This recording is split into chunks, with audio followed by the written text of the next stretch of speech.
With Selection Sunday just a few days away, there are a ton of things on the minds of hoop fans, but none more important than their bracket. We're helping you build the perfect bracket by using a little bit of science. Pleased to have with us Pete Tiernan, as always, from bracketscience.com. All right, Pete, let's focus on tournament favorites Indiana. They're the only team that started the preseason in the top 5 of the AP poll and are still there. And now that it's championship week, which teams are the favorites at the top? Yeah, we're doing a pulse check of 40 teams in the tournament, and we're analyzing them against 12 disqualifiers. And the 3 teams that have the fewest disqualifiers are Indiana, so they're still there, Louisville, and Duke. What you've got to like about Indiana is that they're a balanced team. They've got a strong front court in Zeller, and they've got a lockdown defender in Oladipo.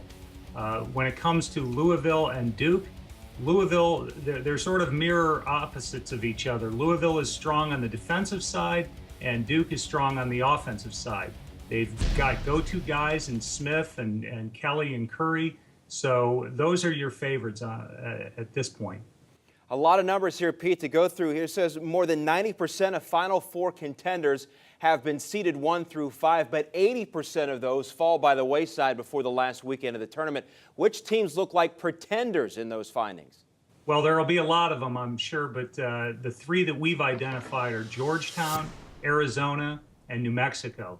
Georgetown might be a bit of a surprise to people because they've been playing so well lately, but their offensive efficiency numbers are pretty low, and John Thompson III is not a good coach when it comes to tournament overachievement. As far as Arizona goes, they've struggled with their momentum lately, and they're weak defensively. And New Mexico is kind of a fright show. They have 7 of the 12 disqualifiers.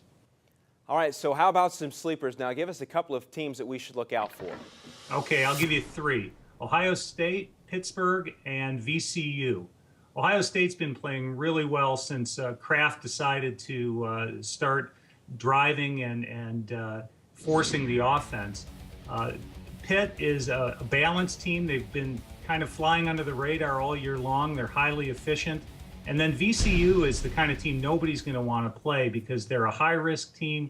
They turn teams over a lot, and they like to keep the pace fast. And if you're not used to that, that style of play can really give teams that haven't played it trouble.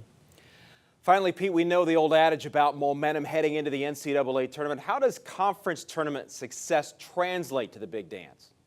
Yeah, there's 2 points to make here. In terms of power conferences, the champions tend to do pretty well in the tournament. Since all the conferences started having a tournament, more than a quarter of them reached the Final Four, and 6 of the last 11 champions have also been conference tourney champions. Now, one thing that might be a warning sign for the Big Ten, the conference that rates out as the most dominant conference coming into the tournament has underachieved pretty consistently over the last 10 years. And ironically, the lowest ranked team conference has overachieved. So just because you're from the Big Ten and everybody's been talking about you doesn't necessarily mean you're going to do that well in the tournament. All right, Pete Tiernan, thanks so much as always for joining us, and we'll be sure to check back in with you once the brackets are out next week. Okay. All right, well, how would you like to watch the Final Four on a brand new 60-inch LED Samsung TV? Well, now's your chance. Starting March the 17th, Campus Insiders will be hosting a Watch and Win sweepstakes on our Facebook page. Just click on the sweepstakes icon, watch the Insiders video, and guess what school they're from. It's that easy.